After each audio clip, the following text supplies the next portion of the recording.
You say it comes in its own, understanding comes in its own time. A lot of times, the individual is restless.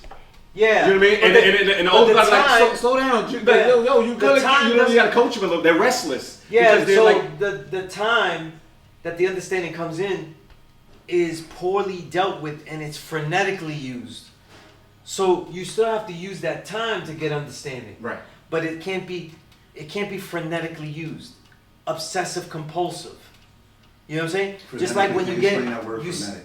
Right, frenetic means chaotic, like all crazy. Okay. You can't. You have to be targeted and focused, and the only way to do that though is to have a certain level of calm and comfort that it's going to happen. Like for example, it links with the zone, right? Because the understanding is like being in that zone, right? You have to calm down. When you see players in the zone, they're never acting crazy. Everything is calm, right? Jordan, Game 6, right? The Last Dance. He wasn't like, I gotta steal the ball from Malone. You know, like he wasn't all crazy. He was plotting. Boom, stripped it clean. Right? That's when most players, right? If we were in the situation, because we ain't no ball players like that, right. We'd be like, we're gonna lose the game. They tense up. It's not enough time. It's not enough time. And then we get the ball, we'll throw it from like mid-court. We don't, right? But he's calm, collected. Boom, bam. You know, everything was in the zone. I know what I have to do, and if I could do it, just wait for the proper time. All the things that I saw are gonna come into play. You know what I mean? So if you have the ability to let all of that come into play the right way, the timing, everything, like the jokes, the timing, then everything comes proper. And then the understanding is what's going to be the result of that. It's the same thing with your thoughts and your questions. They come the same way.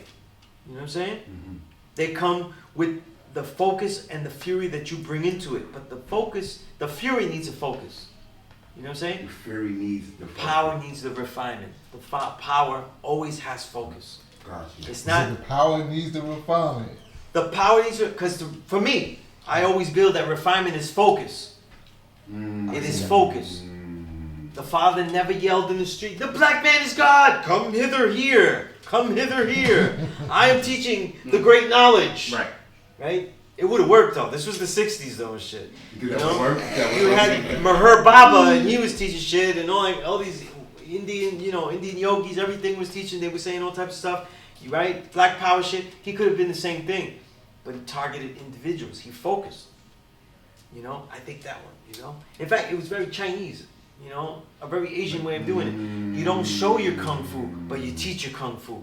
It's very army. You know what I'm saying? It's very right? army because he was in the army. Because it's very so. When in the army, what they teach you is that a lot of times it's you show them what right looks like. Right. You know what I mean? I don't have to say it.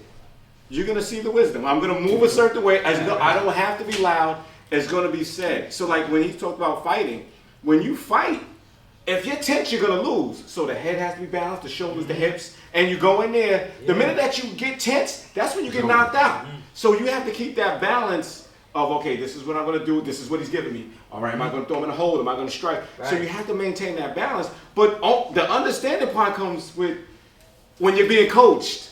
Right. And your coach, you know, when they come to the side, hey, Bob, yo, listen, he's tearing you up with that jab. You gotta weave a little bit. We get our head blocked. They're seeing something that you don't see. So a lot of times, here's where when If was talking about, right? The young guys and the old guys. The older guys are now the coaches now. You in the arena. We just saying, yo, listen, watch out for that jab. When he throw the jab, hook it, boom, hit the counter, right? Because we've been there. So now it's that dual relationship because now they respect the individual because the individual's been there, done that, and they want that. That's the partnership. That's when the old guys and the young guys come together. Yeah. You know what I mean? Because now it's like, all right, so what worked for you in your marriage? What worked for you with your kids? And my time, we did this. Yo, that's mad deep because there's a thing. I forget the term. I gotta find it. But in martial arts, there's a concept, and we learned it. But I learned the term in a Japanese martial arts book. I forgot the term, what it's called. But there's a term for like when you're doing the martial arts though, and what you think you look like doing it is exactly the way you do it. Cause you know, like in other words, you know, you do some shit, you're like, oh, I was dope. Then you see a video and you're like, that was whack. Yeah.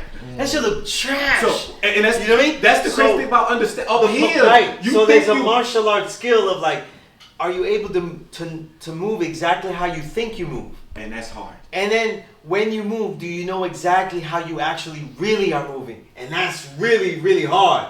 That's really hard. That's a lot of the skill is in that. You know what I'm saying? A lot of skill, and it works with all things. That's why martial arts is so powerful on the mind too, because a lot of times, let's say people build, and they think that they're building in a way that people will understand, and it's not coming across like that. Other people are watching like, man, he's just yelling everything. He's not asking what they're understanding. He's saying things that they're not even up to. He didn't even ask what their lessons they're on. Like, he's skipping all these things. But in their mind, they're like, yo, I'm the true living God. I'm building hard in here. I'm just tearing this up here. I'm showing this youth what's going on. And it's not really working like that. So there's like a self-awareness of the body, though. You know what I mean? That's really like, people will see me share clips of my kung fu. Right. Of course, I'm sharing shit that looks pretty. Of course. Why? I'm not showing you the bad punches. Not the shit that I, you know what I mean? Or the parts where I punch and I was like, God damn, this dummy hurt. You know what I mean? But like, most of that was because I was trying to see, like, am I moving the way I really want to, and the way that I think that I'm moving? And I said this because I see as you do your moves, I see you make the move and you like, nah. Then you do it again. Right, like, yeah. I can see you're conscious of your people movement. see, like, they'll see clips, but a lot of time I'm spending like 5 whole minutes doing this. Right.